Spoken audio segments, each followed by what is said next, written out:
गौ माता को पार्वती माँ ने क्यों दिया झूठन खाने का श्राप, जाने इसका रहस्य। एक बार की बात है, तीज का दिन था और माता पार्वती ने तीज का व्रत रखा था। लेकिन जब पार्वती माता के व्रत खोलने का समय हुआ तब भगवान शिव को उनके साथ थोड़ी हंसी ठिठोली करने का मन हुआ और माता पार्वती को चिढ़ाने के लिए कहीं छिप गए। अब माता पार्वती के व्रत खोलने का समय था, इसलिए वह भगवान शिव को ढूंढ रही थी। उन्होंने शिव जी को हर दिशा में हर जगह ढूंढा, गुफा, जंगल, पहाड़, लेकिन माता पार्वती को शिव जी कहीं नहीं मिले और अंत में थक हार कर माता पार्वती एक खाली मैदान में बैठ गई और शिव जी के आने का इंतजार करने लगी। समय बीतता गया लेकिन भोलेनाथ नहीं आए।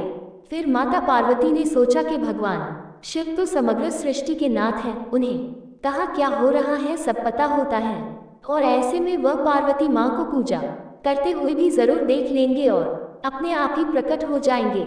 यही सोचकर माता पार्वती ने एक मिट्टी का शिवलिंग बनाया और उसकी पूजा करने लगी। और जैसा कि पार्वती माता ने सोचा था वैसे ही भगवान शिव ये सब कुछ अदृश्य होकर देख रहे थे और मन ही मन मुस्कुरा रहे थे। और जैसे ही माता पार्वती की पूजा संपन्न हुई, शिवजी वह प्रकट हुए और माता पार्वती को चिढ़ाते हुए बोले, देवी आपने तो अकेले ही पूजा ही कर ली, आप मेरी प्रतीक्षा भी नहीं की, ऐसा क्यों?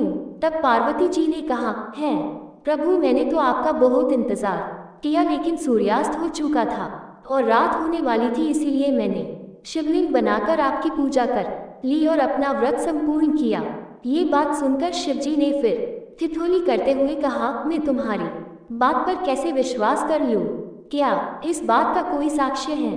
तब माता पार्वती ने थोड़ी दूर एक गाय को खड़े हुए देखा। तब माता पार्वती ने कहा, ये गाय मेरी पूजा की साक्षी है, आप इन्हीं से पूछ लीजिए। लेकिन वह गाय भी भोलेनाथ की यह हंसी ठिठोली के बारे में जानती थी, जिसकी वजह से जब शिवजी ने उन्हें माता पार्वती की पूजा के बारे में पूछा तब गाय ने ना में सर हिलाया और शिवजी ने हंसते हुए उनसे कहा कि वह बस उनसे थोड़ी हंसी ठिठोली कर रहे थे और वह सच जानते हैं, लेकिन अपने पति के सामने झूठा कहलाने का कलंक माता पार्वती को सहन न हुआ और उन्होंने गाय को श्राप देते हुए कहा, जिस तरह आज तूने झूठ बोला है उसी तरह अब तुझे झूठन ही खानी होगी।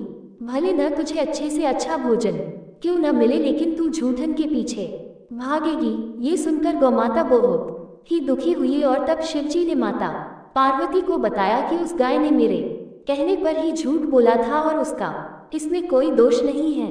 ये बात सुनकर माता पार्वती को अपने श्राप पर बहुत दुख हुआ और उन्होंने गौ माता को यह आशीर्वाद दिया कि वह दिव्य जन्मा है और उनके सभी गुण जैसे हैं वैसे ही रहेंगे, लेकिन उनका दिया गया श्राप अब नहीं टल सकता। वीडियो पसंद आए तो वीडियो को लाइक, शेयर और चैनल को सब्सक्राइब करना ना भूले। जय श्री राम।